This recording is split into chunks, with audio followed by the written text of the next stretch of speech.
Hola, bienvenidos a un nuevo vídeo. Hoy vamos a ver 5 juegos que en la descarga ocupan menos de 25 MB. Algunos de estos juegos son pequeños pero potentes, no aptos para teléfonos antiguos.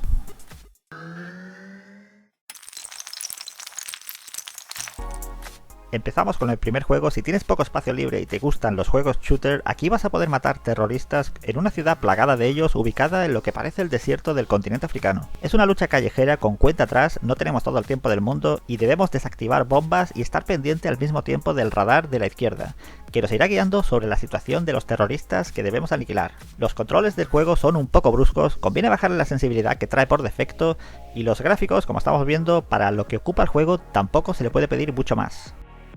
Al comienzo del juego podemos elegir entre matar terroristas o elegir otros enemigos como zombies y otros soldados.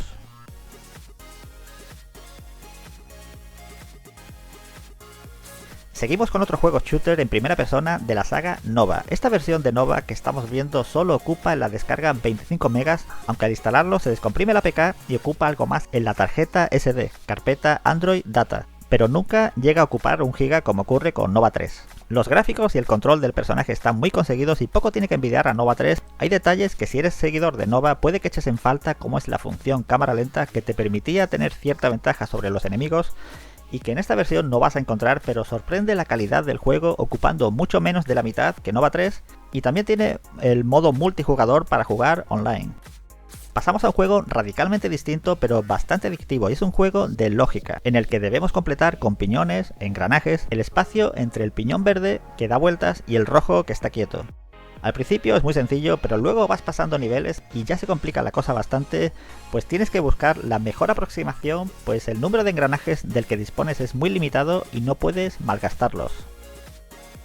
A veces cuesta un poco ponerlo en el sitio exacto y ya quedaría el nivel completado. El siguiente juego es otro juego de disparos, pero en este caso manejando un helicóptero Apache. El control del helicóptero es a través del sensor de movimiento del teléfono, combinado con el joystick que tenemos a la izquierda, que nos permite manejarlo con más soltura y así afinar mejor los movimientos. Las misiones son por distintos escenarios, por el desierto como hemos visto y ahora por el mar, y el número de objetivos va aumentando en cada misión. El último juego es para los que les ha sabido a poco Super Mario Run. Con este juego sí que vamos a necesitar las dos manos obligatoriamente para saltar y para desplazarnos. Así que si Super Mario es un fontanero italiano, aquí tenemos a este personaje que parece un carpintero escocés lanzando martillos a todo lo que se mueve por su camino. El juego está bastante conseguido, aunque creo deberían haber suprimido el banner de publicidad, al menos en el transcurso del juego. Por lo demás me parece un juego muy adictivo y al final de cada mundo tenemos que enfrentarnos con el jefe de las setas en un duelo cara a cara. Bueno amigos, yo me despido aquí, espero os haya gustado esta lista de 5 juegos, nos vemos en otro vídeo, hasta pronto.